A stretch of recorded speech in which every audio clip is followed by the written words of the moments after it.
Olá pessoal, eu sou o Marcelo Apson e sejam bem-vindos ao canal literário. Pessoal, hoje nós vamos conversar sobre esta obra O Diabo de Marina Tsvetaeva. Quem foi Marina Tsvetaeva? Quem é este diabo? Vale a pena ler esta obra? Fique comigo até o final e vamos descobrir juntos. Mas antes, se você é novo no canal e gosta de resenhas de grandes clássicos da literatura, então aproveite e já se inscreva no canal, ligue os sininhos para ficar por dentro dos lançamentos de vídeos que são feitos semanalmente, deixe sua curtida. Lembrando que comprando esta obra ou qualquer outra aqui exposta, desde que pelos links abaixo, você não paga nada a mais e você apoia o canal com uma pequena comissão. Seu apoio é fundamental. Pessoal, Marina Ivanovna Tsvetaeva nasceu em 1892 no então Império Russo, em Moscou. Eu dei uma pesquisada na biografia dela e não ficou muito claro para mim se ela era conservadora ou mais liberal, mais de esquerda. O fato é que o seu marido, Sergei Efron, lutava no Exército Branco. Eu lembro que, assim, eu tive aulas de história sobre a Revolução Russa e tudo, mas já faz aí um tempinho, né? Eu falei Exército Branco, não seria o vermelho? Na verdade, o branco era o contra-revolucionário, né? Teve a Revolução Russa em 1917, né? Que os bolcheviques tomaram o poder na Rússia, finalmente derrubaram o czarismo depois de séculos, né, de opressão, mas também acabaram substituindo por outro sistema ditatorial. Mas teve no meio dessa história o Exército Branco, o exército contra-revolucionário, no qual o seu marido, Sergei Efron, lutou. E isso realmente complicou muitas coisas e eles acabaram se exilando em Paris, né? A Marina e sua família fugiu para Paris e se refugiou lá. E eventualmente o curioso é que o seu marido, Sergei Efron, ele acabou se juntando aos bolcheviques, ele acabou se tornando, se não me engano, parte de uma espécie de uma polícia secreta e conduziu missões, inclusive de assassinato, fora da Rússia, né, em prol da Rússia bolchevique, né? E mesmo assim, essa era uma característica bastante perniciosa, às vezes, do sistema ali soviético, né? Que muitos trabalharam para ele, mas criou-se aí uma espécie de paranoia, onde um era sempre algum tipo de traidor, né? Bastava alguém acusar o outro e arbitrariamente as pessoas eram presas, executadas, exiladas para a Sibéria, mesmo as pessoas que realmente eram a favor do regime. E esse Sergei Efron, ele acabou sendo executado, mesmo tendo se convertido, digamos, para a parte soviética, né? Mesmo assim, ele foi reconhecido como uma espécie de um traidor, alguma coisa assim, e ele foi executado. E a Marina ficou sempre nessas idas e vindas. Ela eventualmente voltou para a Rússia, ainda no sistema soviético. Obviamente, ela faleceu, acho que em 1941, alguma coisa assim. Ela faleceu muito jovem, ela infelizmente tirou sua própria vida. Ela teve uma vida muito difícil, né? Ela perdeu o marido, uma de suas crianças faleceu por inanição. Então ela realmente teve uma vida muito difícil. E o curioso é que essa é uma obra, uma espécie de uma prosa, né? Mas ela era uma poetisa. Aqui nessa prosa, O Diabo, a gente vai identificar traços poéticos, né? Ela não perde o seu caráter poético. Por que eu contei toda a história dela? Porque é um fato triste, mas é uma realidade. Pessoas que têm vidas muito tumultuadas, né, acabam escrevendo muito bem, né? E a gente acaba talvez também entendendo um pouco mais sobre a biografia dela, apreciando mais a obra, né? E aqui nós temos essa obra O Diabo. Antes até de entrar nela, vou trazer um pouquinho mais para perto da câmera, espero que vocês possam ver, ela é uma obra bilíngue, exatamente, temos russo de um lado e português do outro, né? Quando eu comprei eu nem sabia disso. Então, na verdade, o que eu queria também trazer é que é uma obra muito curta. É interessante o fato de ser bilíngue. Se você consegue ler e falar um pouquinho de russo, no meu caso eu falo um russo muito básico, tipo 100, talvez no máximo 200 palavras. Eu sei ler cirílico, né? Não é tão impossível assim quanto parece. O P é o R, o C é S, o N é I, o H é N. É uma sopinha de letras aí, é só trocar algumas letras e você já está quase pronto para ler cirílico. Foi interessante sim o fato de ser bilíngue, porque teve momentos aqui em que eu realmente li um pouquinho dos trechos em russo e deu para identificar alguns trocadilhos de palavras, que apesar de essa obra ter notas de rodapé, eu fiquei bastante surpreso de não ter sido mencionado algo tão óbvio. Vou dar aqui um exemplo assim, né? Aqui faz toda hora um jogo de palavras trocadilhos, né, com a palavra diabo, que é chort em russo, né? E aí, num determinado momento, a jovem Marina Tsvetaeva, essa é uma obra meio autobiográfica, ela vai para um padre e fala que e o padre fala qualquer coisa que ela gosta de vituperar, de xingar, né? Vitupério, xingamento. Só que eu até achei esquisito vituperar, né?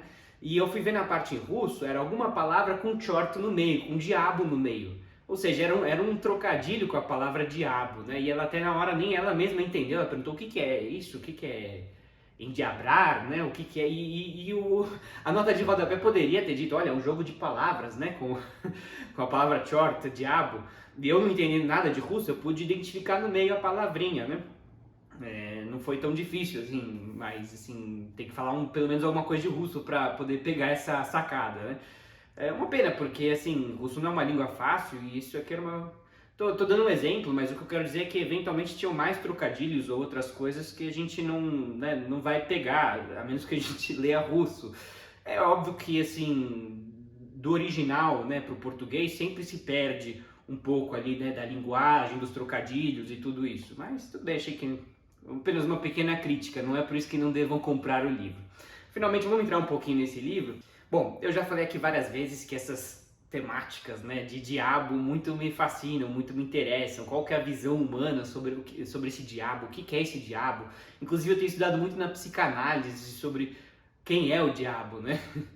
Geralmente, assim, uma versão bem resumida, até já que eu toquei aqui na psicanálise, o diabo geralmente ele é uma criação humana, evidentemente. É uma maneira de você terceirizar os seus impulsos negativos, né? Particularmente sentimentos ambivalentes, né? Às vezes você tem um parente, alguma pessoa que você ama, mas ao mesmo tempo você tem suas reservas contra aquela pessoa. Então você cria um diabo, um demônio que quer atacar aquela pessoa, né? Então não é você que tem desejos negativos em relação à pessoa, é o diabo. O diabo é uma criação muito conveniente do homem. Mas enfim, entrando finalmente aqui nesta obra, quem é esse diabo aqui da Marina Tsvetaeva? E afinal, o que é essa obra? Essa obra é uma prosa, mas ela é mais uma autobiografia da autora. Não dá para dizer que existe um enredo aqui, tá, pessoal? Porque o livro tem, digamos aí, 120, 130 páginas, mas é metade, né? Metade das páginas é em russo, metade em português. Então, na prática, esse é um livro de umas 60 e poucas páginas. É um livro muito curto, dá para ler aí em 1, 2 tardes, tranquilamente. Como disse, não é que existe um enredo, porque são recortes da própria vida da autora, particularmente de sua infância, quando ela tinha 7 anos, por aí, né? Então, existem episódios de sua infância, mas não dá pra gente dizer que tem uma trama ali, né? Um começo, meio e fim, né? É uma espécie de um ensaio e existe essa poesia no meio e é basicamente a autora, Marina Tsvetaeva, na sua infância, vendo este diabo aparecer aqui e acolá, né?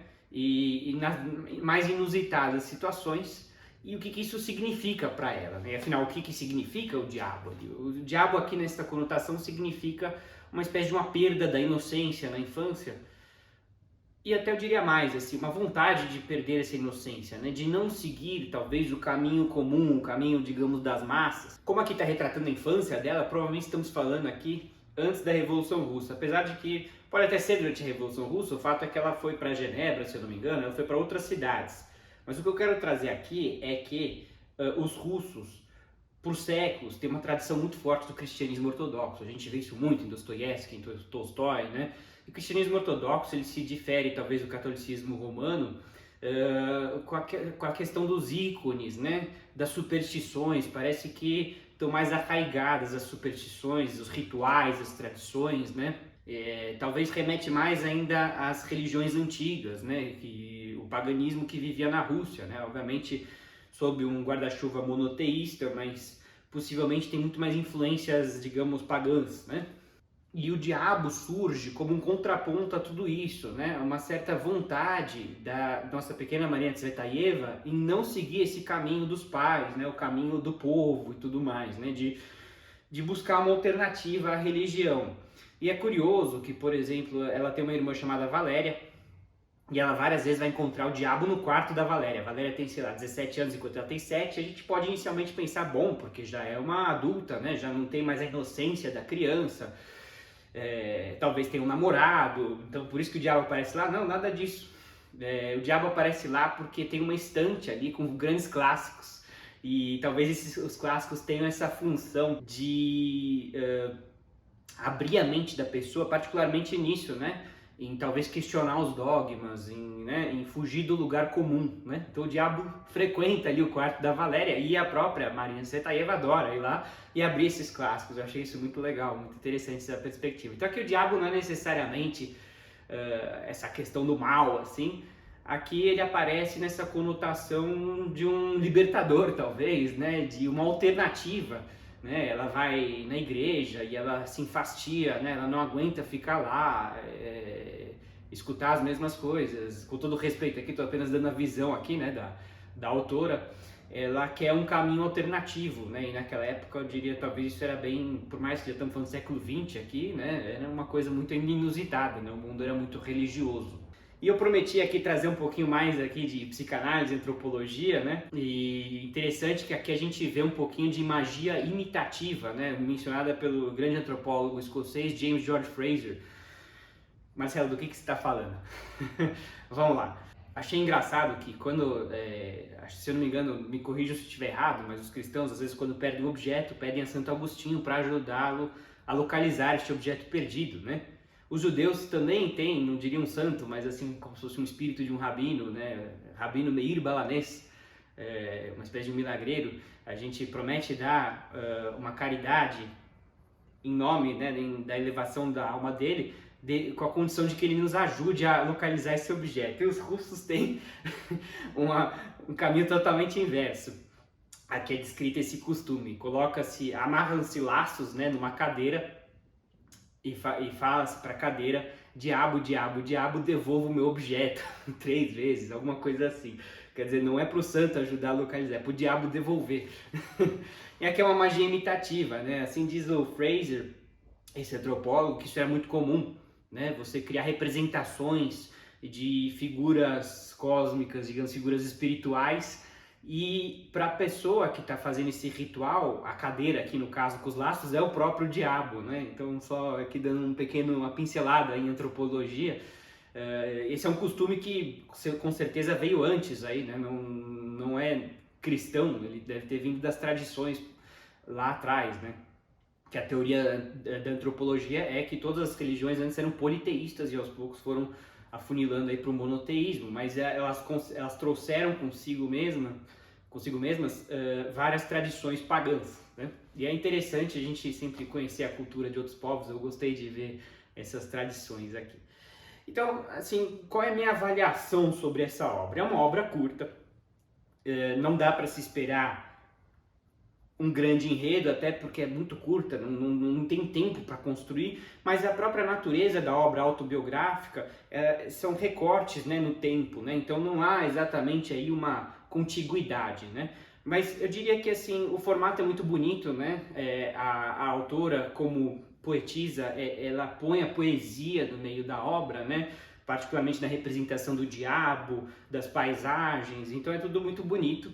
E eu gostei da mensagem, eu achei que em poucas páginas ela conseguiu colocar sua mensagem aí diabólica, que na verdade não é diabólica, é uma mensagem de liberdade, é só isso, assim, de expressão, de pensamento, né?